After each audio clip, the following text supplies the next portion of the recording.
We started understanding Western art movements with one question: how to look at a painting. Because when we look at a painting, we often ask, why is this art? What am I even looking at? That was our initial question. And now I think we will be finally able to understand why modern artists stopped painting only reality. Welcome back to yet another episode of In Dialogue with Art. Till now, we were in the pre-modern era of art. Classical art. It was clear. Landscapes, portraits, historical scenes. Art was all about painting visible world as beautiful as possible. And now we enter modern era. Machines, cameras are everywhere. Artists now are experimenting with colors, shapes, imaginations. So the art that we see today is mostly what goes inside the mind of artist. His or her response to society, to political change, to their community. It can be anything. But the first art movement of modern era was not abstract art, but realism. So it started around 1840 in France. Realism was basically reaction against Romanticism, because Romanticism had become deeply emotional, filled with heroism and fantasy. Artists felt that art is too disconnected from the ordinary life, so they again started painting reality as existed. But no gods, no mythology, no grand scenes, but farmers, laborers, workers, street, daily life. Artists like Gustave Courbet believed that ordinary human life deserved to be painted seriously.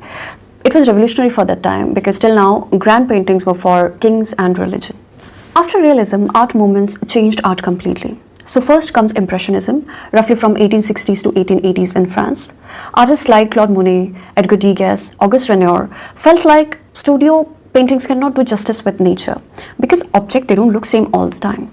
Light changes them constantly. So instead of painting perfect details, Impressionists became obsessed with sunlight, atmosphere, momentary experience. They started painting directly into nature.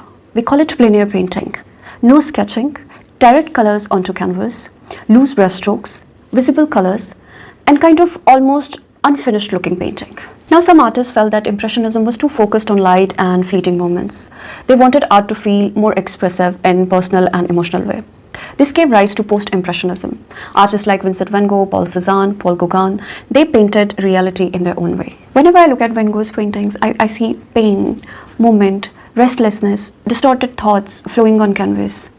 It feels like he was trying to paint what it felt like to exist inside his mind.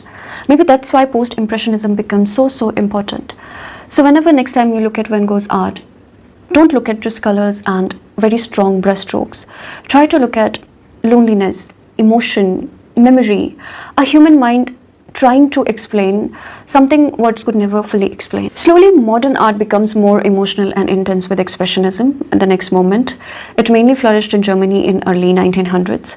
This movement was interested in expressing tragic emotions like mental agony,